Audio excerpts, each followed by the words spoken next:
Hi, I'm Bart Hanson, the owner and operator of CrushLivePoker.com. The following hand comes from our call-in show that we record at 4:45 p.m. Pacific Time every Monday. If you want to call in your hand, check out the phone number in the description. Yeah, let me tell you about this hand. I Okay. turned into Bluff. You tell me if I'm spewing Okay. or if it's good. Okay.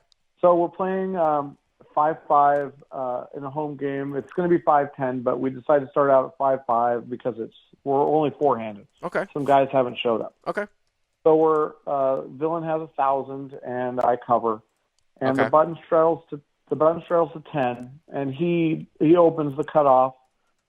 His first act opens the cutoff to 65. All right, so button straddle. Button straddle to 10, straddle to 1K effective. So the cutoff is basically UTG, right? Right. Right. And he opens to 65. Okay. And he's fishy, but I don't have a lot of hours with him yet, so I don't know exactly how he's fishy. Uh-huh. But I've seen he's just kind of fishy. And when he opens to 65, I think that is pretty weird. Because it's large, you mean? Because it's so large? Yeah. I mean, Okay. a standard open would be to like 35. 40, 45. Yeah. Mm-hmm. Yeah. So I'm in the big blind, and I have jacks, and so I just call. Wow, that's pretty passive, Chris. But I understand what you're saying. You don't know the guy, and he just opened really large. Yeah, I mean, four-handed. Well, I figure if I make it 200, am I just playing a guessing game if he calls? And the flop comes king high or ace high, or No, but you can't look at it that way. Like in terms of a guessing game, you just have to look at the way that the board, interacts with your range, and figure out whether you're going to check or bet, and for what sizing. And again, bringing it back to some of the solver work is that if you do 3-bet jacks, I've talked about this somewhat on my podcast. You can sort of bet your entire range at like 30% the size of the pot. Now, maybe not like ace, king, queen with jacks, but most boards, even with one overcard, you could bet. Aces might, if an ace comes out, it might be a little bit hairy, but I would 3-bet here. But okay, so you call. So I call, and Yep. the flop comes 10-5-3 or 10-7-3 with two hearts. Okay, so the flop is 10-7-3. And the 7-3 are hearts. Okay. I check. He bets 75. I call. Hero checks. Cutoff 75, call. So now we're looking at a pot of what, maybe just a little bit under 300 or something? Yeah. Yeah. And so we're talking like, what, 2.5 to 1 pot size, pot to stack, or almost 3 to 1? Yeah. Mm-hmm. And then the turn is a 5. Okay. Offsuit. Yep. I check. He bets 175. Yep. And I call. And I'm just thinking, okay, on what rivers am I going to try to take this away from him if he has an overpair, like queens, kings, or aces? Like, am I going to just lead a heart? Am I going to represent a one-liner? Do you have a heart in your hand, by the way? Do you have a heart in your hand? I don't think I have a heart in my hand. Okay. So the easy thing to look at, too, is that it's better if you have a heart in your hand. So there's obviously, there are 9 combinations of each pair, right? Without one on the board. So, half of them are going to have a heart, right? No, there's 6. Oh, excuse me, 6. I'm sorry. I was like, wait a minute, that doesn't work. 6, right? So half of them are going to have a heart in it, right? That's a pretty good way to do like a frequency selector of the types of times that you're thinking about this spot. But I will say though, Chris, is that I'm not really thinking about turning this hand into a bluff all that much. I'm really not. I think that there are other hands that you can do that with, like a missed straight draw. I'm trying to think of another hand that I might have. Like 8-9, like if I flopped 8-9.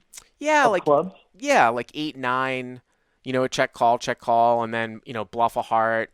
I just think jacks have too much showdown value. I mean, this guy could have a 10, and it'll just go check. You know what I mean? Jacks are too strong, I think, to make that play. Especially. Well, what does my hand look like to villain when I check call? Does it look like a 10 or a flush draw a lot? It does. Okay. But the river was a 10 of hearts. Oh, that's interesting. Okay, so the river's a 10 of hearts. So I thought you were going to say it's a random heart. So no, so I was like, bingo. So yeah, so now he can't beat a 10 and he can't beat a flush, right? Right. So I bet like 375. But I made a nice value size bet. But I do think that he has some tens in his range here too. Now it's interesting that you bet 375. Again, one of the kind of newer things that even I've been learning here is that if you do want to look polarized here, Chris, probably, Right. to be honest with you, so when he bets 175 and you call, the pot is what, 500, what, 600, and you've got what, like just under a pot size. You have a pot size bet left on the river, right? Well, he has a pot size bet. So I wanted to make it look like I was playing for his whole stack. Yeah. I Well, wanted to bet an amount that was why like, not just move all in? yeah, I guess I could do I that. think moving all in is a better play if you want to bluff here. The Okay. problem I have though is that he might have some flush draws. You don't have a jack, you don't have a heart in your hand. He also might have a 10 and not fold. So again, I wouldn't. I think jacks is probably too strong here, especially if it's going to go check check Okay. to do with. But I think what you can take away from this though is that I would say that the sizing to bluff here would be all in. Okay. Yeah, we do not have a heart in our hand, like you said. Pete is asking me in the chat. Right. I don't So think I did. yeah.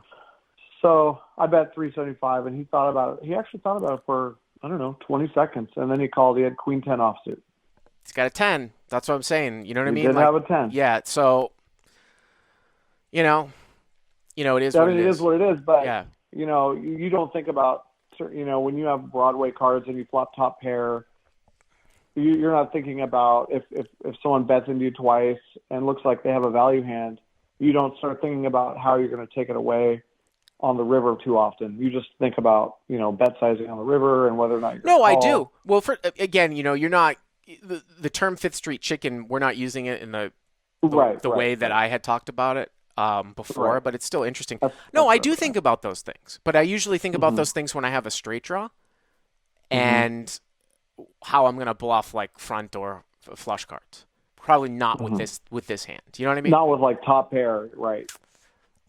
I Yeah. honestly though, I don't know if you look at some of the. I made a pretty good bluff. If you look at that video of live at the bike when I played 2550 back in May of last year, and they cut all my. Oh, actually, I cut all my hands up. It's up on live at the bike. Bart's 2550 hands.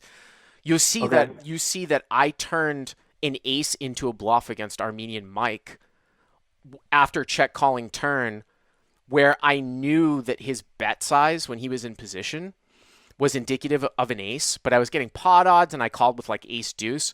And then the river came out, put a one liner out there, put a flush out there as a backdoor. I had ace deuce, and I was like, he's just going to fold everything here. His sizing on the turn was not indicative of draw. It was indicative of like marginal showdown value. And I bet it on the river ace deuce, and he folded ace jack. You can check that one out on the YouTube. Right, And that right. wasn't even something that I was necessarily planning on doing, but it was just such a card at the end that I was just like, I have to bluff this hand. You know what I mean? Mm-hmm. And it ended up So working. if it didn't come that way, you were going to check and evaluate his bet sizing, and He wouldn't have bet. He wouldn't have you bet. were right. He would just Yeah, shut it yeah. down. He would, and if he did bet, I would start to be curious as to what he had. You know what I mean? Mm-hmm. Just the way that hand went down, I got like checked around on the flop on a dry heavy board, and it just seemed, and his sizing on the turn. I mean, you can pick up so much from people's bet sizing at these levels. But Chris, thanks for the Mm-hmm. call. Hey guys, if you like what you've seen here, please click on the subscribe button and you'll get notified every time we put up a new video. And if you want to check out crushlivepoker.com for the first month free, use the code YTA100. Click on the link right there.